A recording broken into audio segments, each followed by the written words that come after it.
So what's happened today for you? Just to give context, this is the first day of the conference. When we took steps forward, when Abner said, take a step forward, I stepped forward and I was praying in the Spirit quietly. And I heard God say, no more will you depend on someone else. Yeah. I gave you a voice to be heard. Nice. And I knew exactly what he meant. And Shannon came up behind me later and started praying for me and said, she heard God say, I'm sending you out, which just confirmed what I just heard, because I'm a very direct person.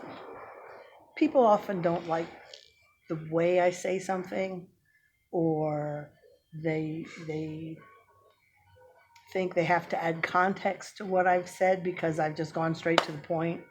I'm not beating around the bush. I don't say anything extra. And so if I'd be sent out, like when I was sent out to a church with Tim, I let Tim preach, and then I followed him. I was sent out with Tawanda when we were in Rwanda, and I left her preach. Actually, I think I did preach first, but I talked to her about it first, because I pull back because I don't want to step on somebody's toes.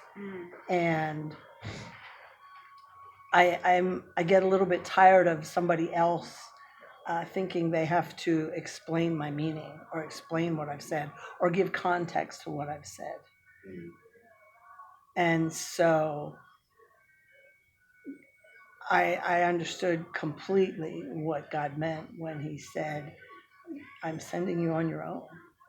And I gave you that voice to use. And then share about what happened on this trip that is right along those lines.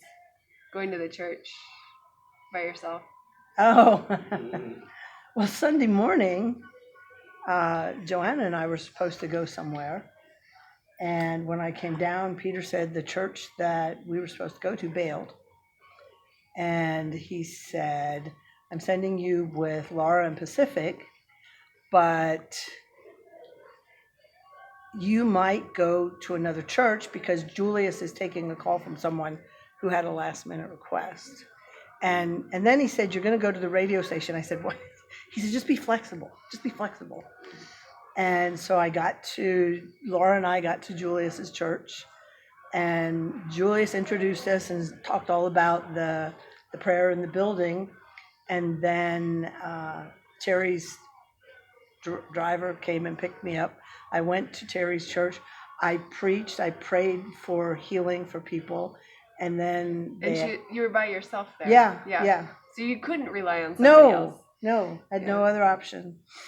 And they asked me to pray over the congregation for them to receive the grace that I have on my life. Whoa, that's cool. And as soon as I finished that, the car was there to take me back to Julius's. We got to Julius's. We went to the radio station. I preached the same message on the radio station that I preached in the church. And it all went well. That's awesome. That's cool. Excited to see where God takes you from here. Yeah. And whose toes I step on. Right. Lots of toes to be stepped on all the time. Yeah.